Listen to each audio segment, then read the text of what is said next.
Hello बच्चों, आज का हमारा टॉपिक है linear differential equation with constant coefficient में हम पर्टिकुलर इंटीग्रल सॉल्व करना सीखेंगे जब q की वैल्यू हमारे पास हो sec ax, tan ax, cosec ax and cot ax।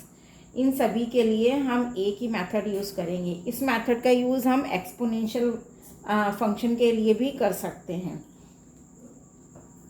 Now, if q is equal to sec ax, tan ax, cosec ax and cot ax, इनमें से कोई सा भी फंक्शन है trigonometry function where a is constant, then method of finding particular integral as follows। क्या method है कि हमारी डिफरेंशियल इक्वेशन है F D Y is equal to Q, और जब हम पर्टिकुलर इंटीग्रल सॉल्व करते हैं तो particular integral is equal to 1 F D into Q लिखते हैं। q जो भी हमारा फंक्शन है, तो यहाँ पर q हमारा फंक्शन इनमें से कोई सा होगा। अब ये एफ डी सपोज ये फैक्टर है, तो हम इसके लिए पर्टिकुलर इंटीग्रल कैसे सॉल्व करेंगे, इस फैक्टर के लिए इंटू क्यू, इसको हम कैसे लिखेंगे। जो हमारा d माइनस ए अल्फ़ा, ये जो कांस्टेंट टर्म है, वो हम e raise to the power alpha x, that means कि यहाँ माइनस अल्फ़ा है इसलिए e raise to the power में अपोजिट साइन में आएगा, प्लस अल्फ़ा एक्स आएगा, और इंटीग्रेशन में अंदर सेम साइन का मतलब माइनस अल्फ़ा है तो e raise to the power minus alpha x आएगा इंटू क्यू डी एक्स। ये मेथड होता है इसको सॉल्व करने के लिए लिखने का। यहाँ पर यदि q हमारा एक्सपोनेंशियल फंक्शन है तब भी हम ये मेथड अप्लाई कर सकते हैं। q हमारा साइन या कॉस है तब भी हम इस मेथड को अप्लाई कर सकते हैं। हालांकि दूसरे मेथड मैंने आपको पहले वाले वीडियोस में बता रखे हैं, लेकिन यदि sec ax, tan ax, cosec ax and cot ax है तो इनके लिए केवल ये और यही मेथड यूज में होगा। Now we can find the value of 1/fd into Q with the help of the above equation, that means equation number 1. The value of the integral is obtained by resolving fd into linear factors। तो जब भी हम ये method apply करेंगे तो fd जो हमें दिया हुआ है फंक्शन ऑफ d, उसके हम लीनियर फैक्टर बनाएंगे और लीनियर फैक्टर को पार्शियल फ्रैक्शन से अलग अलग करके लिखेंगे। a1/d minus alpha 1 into Q plus a2/d minus alpha 2 into Q up to an/d minus alpha n into Q, यदि n फैक्टर है। तो अब इसको हम कैसे लिखेंगे। नाउ a1 कांस्टेंट है, e raise to the power alpha 1 x integral में q into e raise to the power minus alpha 1 x dx, plus a2 constant है, अब यहाँ d माइनस अल्फ़ा 2 है तो e raise to the power alpha 2 x integral of q into E raise to the power minus alpha 2 x dx up to a n e raise to the power alpha n x integral of q into E raise to the power minus alpha n x dx। इस तरीके से लिख के हम integration solve कर लेंगे।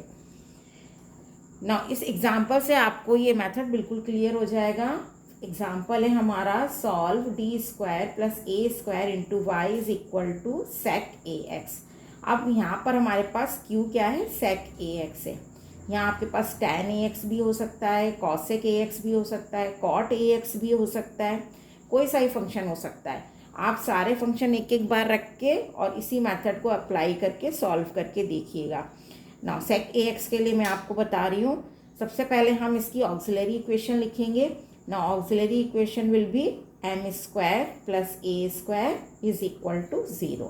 That means value of m is equal to plus minus iota a।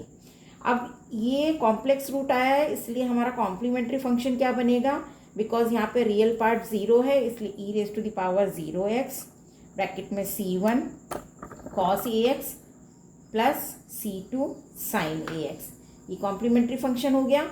ना particular integral क्या बनेगा इसका, 1/fd into sec A X. अब fd, d का फंक्शन हमारे पास है D square plus A square into sec X. अब D square plus A square को हम लीनियर फैक्टर की फॉर्म में लिखें तो क्या लिख सकते हैं, d plus iota A and d minus iota A sec A X. अब इन दोनों लीनियर फैक्टर को हम पार्शियल फ्रैक्शन से अलग अलग करके लिखेंगे, तो इनका पार्शियल फ्रैक्शन सॉल्व करेंगे a upon this term plus b upon this term करके, तो वो हमारे पास आएगा 1/2 आयोटा ए, ब्रैकेट में 1/d minus iota A minus 1/d plus iota A into sec A x. आप इसको यदि आप एलसीएम लेके सॉल्व भी करेंगे तो 2 आयोटा ए से 2 आयोटा ए न्यूमरेटर में कैंसिल हो जाएगा और हमारे पास यही टर्म बनेगी। ना अब ये सेक एक्स इसमें भी मल्टीप्लाई हो जाएगा और इससे भी मल्टीप्लाई हो जाएगा। सो कांस्टेंट टर्म को हमने बाहर ही रहने दिया, 1/2 आयोटा ए, ब्रैकेट में 1/d minus iota A into sec A x minus 1/d plus iota A into sec A X. अब हम इसमें वो फॉर्मूला अप्लाई करेंगे, तो ये हो जाएगा E raise to the power iota A X, integral में E raise to the power minus iota A X sec A X D X, क्योंकि हमारे पास क्या था डिनोमिनेटर में डी माइनस आयोटा ए, तो यहाँ प्लस का आएगा और इंटीग्रेशन के अंदर माइनस का आएगा। सिमिलरली सेकेंड वाले टर्म में हमारे पास डिनोमिनेटर डी प्लस आयोटा है, तो जो इंटीग्रेशन के बाहर एक्सपोनेंशियल फंक्शन है उसकी power minus iota A X आएगी और इंटीग्रेशन के अंदर E raise to the power iota A X sec A X D X. So 1/2 iota A, अब ये हमने एज इट इज रहने दिया। इंटीग्रल के अंदर हमने E raise to the power minus iota A X को क्या करा, कॉस ए एक्स माइनस आयोटा साइन ए एक्स में कन्वर्ट कर दिया, लिख सकते हैं हम इसको, और इसको sec A X D X as it is छोड़ दिया। सिमिलरली हमने सेकेंड टर्म में भी यही करा, minus E raise to the power minus iota A X को बाहर एज इट इज रहने दिया और अंदर जो इंटीग्रेशन में E raise to the power iota A X है उसको हमने कॉस ए एक्स प्लस आयोटा साइन ए एक्स लिख दिया into sec A X D X.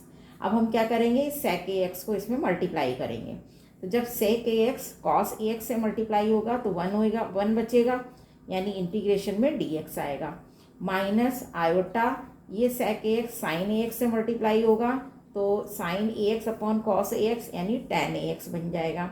So integration में tan A X D x आएगा।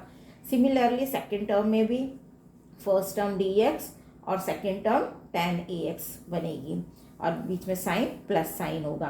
अब हम क्या करेंगे, E raise to the power iota A X को एज इट इज रहने दिया, इसका इंटीग्रेशन किया, डी एक्स का इंटीग्रेशन एक्स आ गया माइनस आयोटा।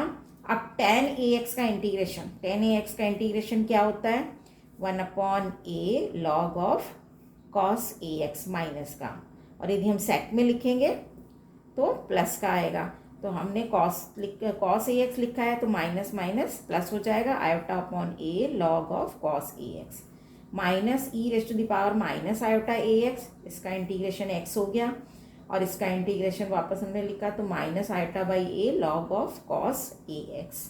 ओके बच्चों, नाउ अब हमें क्या करना है, अब हम E raise to the power iota A X को भी कॉस ए एक्स प्लस आयोटा साइन ए एक्स में कन्वर्ट कर देंगे और इधर cos A x minus iota sine A X में कन्वर्ट कर देंगे। देखिए आप नेक्स्ट टर्म, ये हमने इसको लिख दिया कॉस ए एक्स प्लस आयोटा साइन ए एक्स, ये term as it is. Similarly यहाँ पर हमने कॉस ए एक्स माइनस आयोटा साइन ए एक्स लिख दिया और ये टर्म एज इट इज है। अब इसको इसके साथ में मल्टीप्लाई करेंगे, इसको इसके साथ में मल्टीप्लाई करेंगे। अभी आपस में जब मल्टीप्लाई होंगे तो देखिए फर्स्ट टर्म हमारी एक्स कॉस ए एक्स बनेगी और यहाँ से फर्स्ट टर्म माइनस का एक्स कॉस ए एक्स यानी कैंसिल हो गई टर्म। सिमिलरली अब ये इससे मल्टीप्लाई होगा तो iota by A cos A x log of cos A x, ये इससे मल्टीप्लाई होगा तो plus iota by A cos A x log cos A x, दोनों ऐड होकर 2 iota by A cos A x log cos A x हो जाएंगे। Similarly अब iota sine ए x x से मल्टीप्लाई होगा तो आयोटा एक्स साइन ए x आएगा और यहाँ माइनस माइनस प्लस, और ये आयोटा साइन ए एक्स से मल्टीप्लाई होगा तो आयोटा एक्स साइन ए एक्स, दोनों पॉजिटिव हैं, ऐड होके प्लस 2 आयोटा एक्स साइन ए एक्स आ जाएगा।